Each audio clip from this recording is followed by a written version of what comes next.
Hey everyone, welcome to another Energon Universe discussion video. We've reached the conclusion of the Duke miniseries with Duke number 5. This issue brings the first arc of Skybound's G.I. Joe universe to a close, as well as wrapping up Duke's personal journey to uncover the truth about M.A.R.S. Industries. A sizable portion of this issue is devoted to Duke's fight with the B.A.T, or Battle Android Trooper, which made its Energon Universe debut at the end of Duke number 4. And this is a pretty good fight sequence. I still say the hand-to-hand sequence with Mercer in the first issue is the strongest action segment from this series, but I can appreciate that these action scenes are all different in intent and execution from issue to issue. Here, conventional hand-to-hand combat isn't cutting it against Duke's android adversary, so he has to get a little creative, ultimately decapitating the B.A.T, but amusingly enough, this doesn't put the robot down, so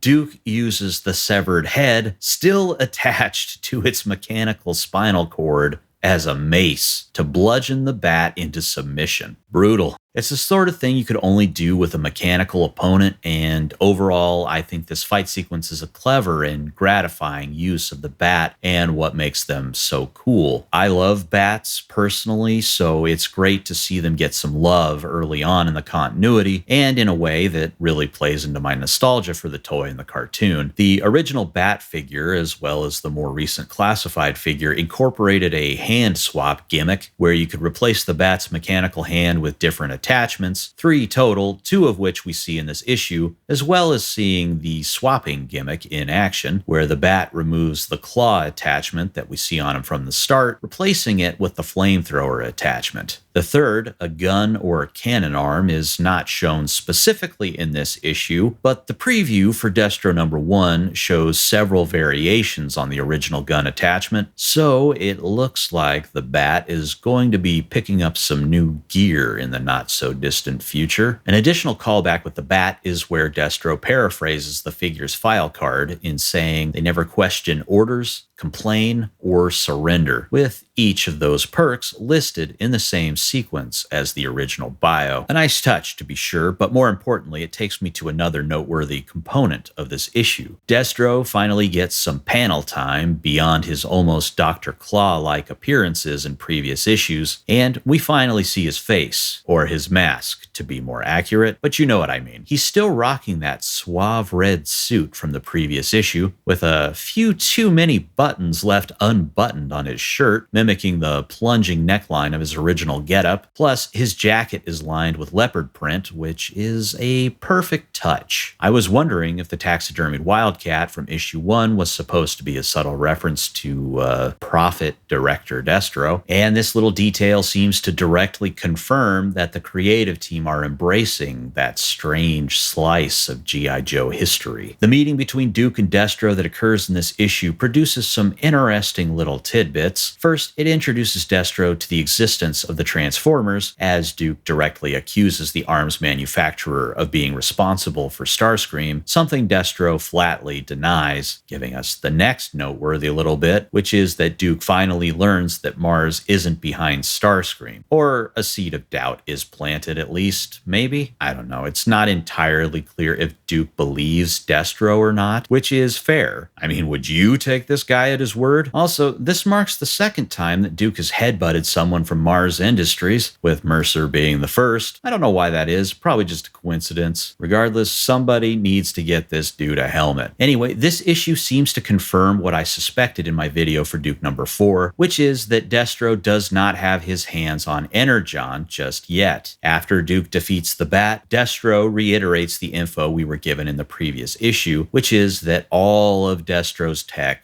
needs a new power source to function properly in the field. So while we still don't know where the Cobra Commander series fits into the in-universe timeline relating to the 6-month time jump of this series, I think it's now safe to say that Destro hasn't learned about Energon yet. Hopefully Cobra Commander number 5 will give us some more insight, and if not there, then certainly in Destro's upcoming miniseries, I would imagine. I mentioned previously that the broad strokes of Duke going rogue shared some similarities similarities to a thread with Mainframe and Snake Eyes from the IDW continuity, and this issue provides another similar element, a sequence that effectively functions as a fake-out death for Duke, but also reveals that the soldier has been legally declared dead by Colonel Hawk, despite still being alive. And that reminds me of the IDW continuity where it seemed like standard procedure for operatives to be declared dead upon joining the Joe team in order to, I don't know, add to the deniability of G.I. Joe, I guess? Maybe? Sure, why not? Let's go with that. It's not stated why Duke is declared dead here, but it might have to do with the secrecy of the team or the fact that Duke is known to M.A.R.S, and according to Hawk, M.A.R.S has ties to the US government, so Destro thinking Duke is dead might be beneficial. Regardless, this series ends how many of us thought it would, essentially with the formation of the G.I. Joe team, although it's not officially called as such yet, only referred to by Hawk as a highly trained special mission force, which is, of course, pulled from the spoken word spiel from the original cartoon's theme song. We see that the pit is being reactivated as the base of operations, despite its location being known to M.A.R.S and Major Blood, something Hawk seems pretty nonplussed about, so we'll see how that works out for him. And it's here in this closing sequence with Duke reverting back to his clean-shaven classic look that the real American hero finally learns the truth, or some of the truth to be more accurate. He learns that the government did in fact know about the Transformers and was keeping the info from him, but are now willing to give him the wheel in dealing with this new threat. They even show some drone footage they captured a few in-universe months ago of Optimus cutting loose with both his ion blaster and Megatron's fusion cannon. Whether or not this is specifically from the events of Transformers number 6 remains unclear, but it seems possible. It could also be from a future conflict that we have yet to see, I don't know. The promise of actually getting to the bottom of the Transformers problem is enough to lure Duke in, but the cool part here is that Duke and Hawk are both operating under the assumption that some organization or government